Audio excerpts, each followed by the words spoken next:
ನಮಸ್ಕಾರ, ಸಿಟಿವಿ ನ್ಯೂಸ್ಗೆ ಸ್ವಾಗತ. ಇದೀಗ ಮುಖ್ಯಾಂಶಗಳು. ಶಿಡ್ಲಘಟ್ಟ ನಗರದ ವಾರ್ಡ್ ನಂಬರ್ 9ರ ಬೈಪಾಸ್ ರಸ್ತೆಯಲ್ಲಿ ಅನಾದಿ ಕಾಲದಿಂದಲೂ ನೆಲೆಸಿರುವ ಶ್ರೀ ಪೂಜಮ್ಮ ದೇವಿಯವರ ಕರಗ ಮಹೋತ್ಸವದ ಅಂಗವಾಗಿ ಮಂಗಳವಾರ ಅಮ್ಮನವರ ಹಸಿ ಕರಗ ಮಹೋತ್ಸವವು ಅದ್ದೂರಿಯಾಗಿ ನಡೆಯಿತು.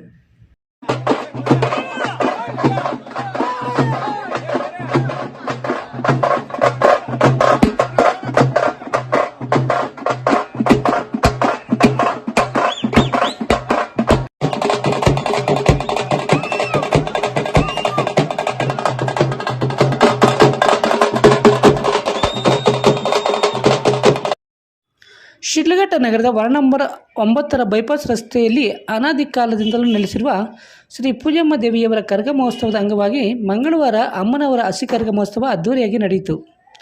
ಶಿಡ್ಲಘಟ್ಟ ನಗರದ ವಾರ್ಡ್ ನಂಬರ್ 9ರ ಬೈಪಾಸ್ ರಸ್ತೆಯಲ್ಲಿ ಅನಾದಿ ಕಾಲದಿಂದಲೂ ನೆಲೆಸಿರುವ ಶ್ರೀ ಪೂಜಮ್ಮ ದೇವಿ ದೇವಾಲಯದಲ್ಲಿ ಪ್ರತಿ ವರ್ಷದಂತೆ ಈ ವರ್ಷವೂ ಕೂಡ ಹೋಳಿ ಹುಣ್ಣಿಮೆಯ ಪ್ರಯುಕ್ತ ಹೂವಿನ ಕರಗ ಮಹೋತ್ಸವ ಅದ್ದೂರಿಯಾಗಿ ನಡೆಯುತ್ತಿದ್ದು, ಮಂಗಳವಾರ ರಾತ್ರಿ ಹಸಿ ಕರಗ ಮಹೋತ್ಸವವನ್ನು ಹಮ್ಮಿಕೊಳ್ಳಲಾಗಿತ್ತು. ರಾತ್ರಿ 11 ಗಂಟೆಗೆ ಹಸಿ ಕರಗವು ಎಸ್ ಪಿ ಗಣೇಶ್ ನಗರದ ಶ್ರೀ ಆಂಜನೇಯ ಸ್ವಾಮಿ ದೇವಾಲಯದಲ್ಲಿ ವಿಶೇಷ ಪೂಜೆ ಸಲ್ಲಿಸಿ ಹಸಿ ಕರಗ ಹೊತ್ತು ಹೊರಬಂದ ಕರಗ ಪೂಜಾರಿ ವೇಮಗಲ್ನ ಎಸ್ ಅಗ್ರಹಾರ ಗ್ರಾಮದ ಶಿವರಾಜ್ರವರು ಸರ್ಕಾರಿ ಬಸ್ ನಿಲ್ದಾಣದಿಂದ ಸಿದ್ಧಾರ್ಥ ನಗರದ ಶ್ರೀ ಪೂಜಮ್ಮ ದೇವಾಲಯದವರೆಗೂ ಮಾರ್ಗ ಮಧ್ಯೆ ಮಾರುವ ದೇವಾಲಯಗಳಲ್ಲಿ ಪೂಜೆಯನ್ನು ಸ್ವೀಕರಿಸಿ ಬಂಗಾರಪಟ್ಟಿಯ ಅನಂತ್ ತಮಟೆ ಕಲಾವಿದರ ತಂಡದ ತಮಟೆ ಸದ್ದಿಗೆ ಕರಗ ಹೊತ್ತ ಪೂಜಾರಿ ಶಿವರಾಜ್ರವರು ವಿವಿಧ ಬಗೆಗಳಲ್ಲಿ ನೃತ್ಯ ಮಾಡುವ ಮೂಲಕ ನಡೆದಿದ್ದ ಜನರ ಮನ ಗೆದ್ದರು.